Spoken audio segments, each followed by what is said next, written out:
ഒരു സിറ്റിങ്ങിന് 2-3 ലക്ഷം വാങ്ങുന്ന supreme court വക്കീലുണ്ട്. ഞാൻ വിളിച്ചാ പറന്നു വരും അവൻ. ഹബീബിനറിയാം, വിക്ടോറിയ നമ്മുടെ സീനിയർ ആയിരുന്നു. നന്ദഗോപാൽ മാരാർ. നോക്കട്ടെ. അല്ല, ഇത് നരിയല്ലേ? Politicians should behave themselves. The roaring lion of Supreme Court, Nandagopal Marar, blurts out. Excerpts from Marar's controversial book, The Supreme Power. ഭയങ്കര ബിസിയല്ലേ? നമ്മൾ പെട്ടെന്ന് വിളിച്ചെന്ത്? അവൻ ഫ്ലൈറ്റ് ചാർട്ടർ ചെയ്ത് വരും, അല്ലെങ്കിൽ ഞാൻ വരുത്തും. കാണട്ടെ.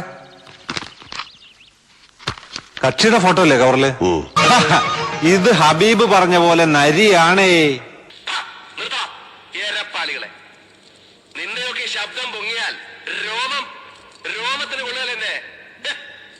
നന്ദഗോപാൽ മാരാർക്ക് വിലയിടാൻ അങ്ങ് തലസ്ഥാനത്ത് ദില്ലിയിലും ഒരുപാട് ക്ലാപ്പന്മാര് ശ്രമിച്ചു നോക്കിയതാ. നാസിക്കിലെ റിസർവ് ബാങ്കിന്റെ നോട്ടടിക്കുന്ന പ്രസ് ഉണ്ടല്ലോ, കമ്മട്ടം, അതെടുത്തുകൊണ്ട് വന്ന് തുലാഭാരം തൂക്കിയാലും മാരാരിരിക്കുന്ന തട്ട് താണു തന്നെ ഇരിക്കും. മക്കളെ, രാജസ്ഥാൻ മരുഭൂമിയിലേക്ക് മണൽ കയറ്റി വിടല്ലേ. അല്ല മിസ്റ്റർ മാരാർ, തെറ്റിദ്ധരിക്കരുത്. ഞങ്ങൾ അങ്ങനെ പണം സംശയം വന്നതല്ല. പണമല്ല, പവറായാലും അതിന്റെ ഒന്നും മുമ്പേ വീണ ചരിത്രം ഈ മാരാർക്കില്ല. ഞാൻ ഏത് കേസ് വാദിക്കണം, ഏത് ഏറ്റെടുക്കരുത് എന്നുള്ള കാര്യങ്ങളിലൊക്കെ നിർദ്ദേശം തരാൻ നിന്നെയൊക്കെ ഇങ്ങോട്ട് അയച്ച മണപ്പള്ളി ഭാസ്കരനോ പവിത്രനോ ആരാ ഇവൻ? ദേവേന്ദ്രൻ വെച്ച് മുത്തുപെട്ടനോ? പോയാ ചെറ്റയോട് പറഞ്ഞേക്ക്, മാരാരി കേസിൽ അപ്പീർ ചെയ്യുകയും ചെയ്യും, മേനോൻ സാറിന് പുല്ല് പോലെ ഇറക്കിക്കൊണ്ട് വരികയും ചെയ്യുമെന്ന്. എന്നെ വിളിച്ചത് ഇന്ദു ചൂടനാ.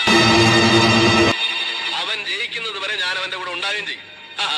അത് കാണാൻ തന്നെ ഞാൻ വന്നത്.